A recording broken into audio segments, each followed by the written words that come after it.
Today is the first part of a series called The Queen Mothers of the African Diaspora, highlighting courageous and extraordinary Black women who left a legacy and a blueprint to their people, their culture, and to the world. The Queen Mother, there isn't just one definition to describe her. Various African tribes and communities have different reasons or requirements to appoint the Queen Mother. But in every case, the Queen Mother is looked upon with great respect, having a role in leadership within the community and the culture. The Queen Mother in this series are women of courage, royalty, spirituality, femininity that have entered the realm of ancestors. At this moment, we will take a glimpse of the life of Elizabeth Lisette Denison Forth. Born a slave, she fled to Canada for freedom. She was the first Black female property owner, and at her death, she left behind $3,000 to build a church. Elizabeth Denison was born a slave in 1786. Her parents, both slaves, were Peter and Hannah Denison. Elizabeth, or Lisette as she would be called, was the second oldest child out of 6 children. She was from Detroit, Michigan. One source states that she was born in Virginia, then settled in Michigan. But I have not found any additional documentation to validate that claim. But it is possible her family may have had ties to Virginia then settled in Detroit, especially since the actual year of her birth is not determined. William Tucker built a large log house for his wife and his slaves along the banks of the river. The home still stands today and is one of the oldest documented dwellings in the state of Michigan.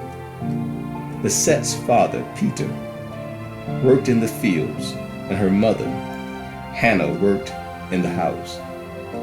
Lisette would follow in the occupation of a housemaid and a caretaker. William Tucker died in 1805. He left in his will that upon the death of Catherine Tucker, Lisette's parents were to be freed, but Lisette and the rest of her siblings were to remain enslaved. This was just another small event or evidence of the horrors of slavery and white slave owners that were perpetrators of evil, immorality, and injustice. Although many hide behind the excuse of slavery being just a financial or economical means, it cannot hide the ugliness of chattel slavery, owning the body, souls, and minds of another human being. Lisette was born around the year that America enacted the 3/5 Compromise in 1787.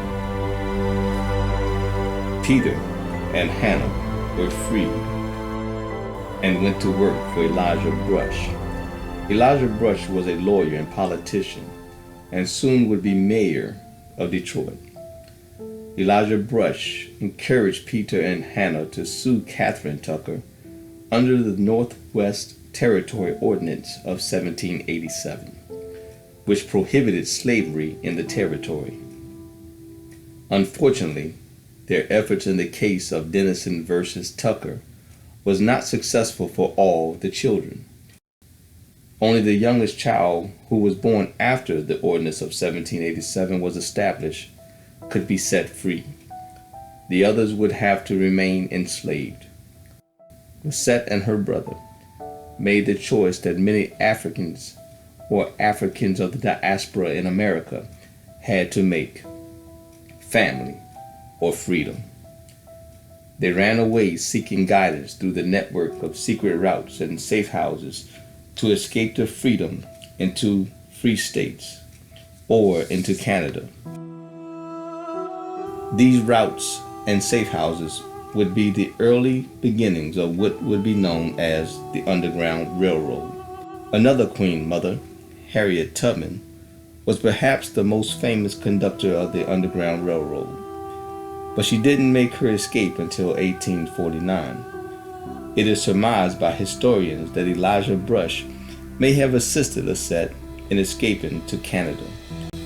Somewhere around or about 1812, 1815, Lisette returned to Detroit. She worked for Solomon Sibley in the 1820s as a domestic servant. She would take her earnings and invest. She purchased 4 lots in Pontiac, Michigan, in 1825, becoming the first female black property owner in the city. Some say that she was probably the first black female property owner in Michigan territory. Today, the property is part of Oak Hill Cemetery, and a state Michigan historical marker commemorates her ownership. In 1827, Lisette married Scipio Forth, the owner of a freight business. He died 3 years later.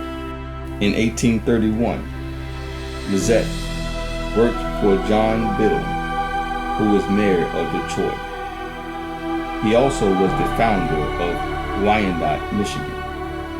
John Biddle was a first lieutenant during the War of 1812. His father was Charles Biddle, who was the former vice president of Pennsylvania. His wife was Liza, who became very close to Lisette, and Lisette would eventually travel to Philadelphia with the Biddle family, living there for several years. She continued to invest, buying stocks in a steamboat and a bank, and in 1837 a lot in Detroit. 1854 she was back in Detroit, living in her own home at a lot located at what is now 328 Macomb Street. The site is designated as a State of Michigan historical site. Lisette seemed to always be associated or working for prominent individuals. The Biddles asked her to come to Paris to attend to Mr. Biddle's wife. Lisette had good relations with her employers and had become good friends with Eliza. The two women, both Episcopalians, made a vow to eventually build a chapel. Lisette moved back to Michigan in 1856, and she started working for John Biddle's son, William S. Biddle. He owned an estate on Grosse Ile. It was an upper-class white community. When Lisette Denison died, August 7th, 1866, she left in her will that $3,000 was to be given to build a church. Unable to read or write, she signed her will with an X. 2 doors on the church dedicated to the memory of Lisette Denison Forth, and a state Michigan historical marker is also located on the site.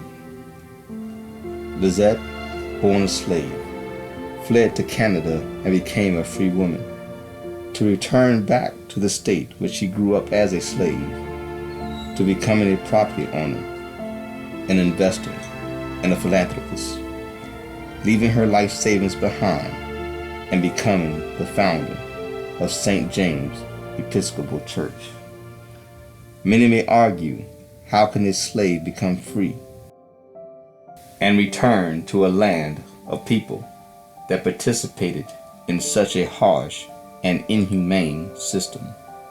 But you cannot refute that Lisette Denison had a higher calling for a higher purpose for the benefit of all people.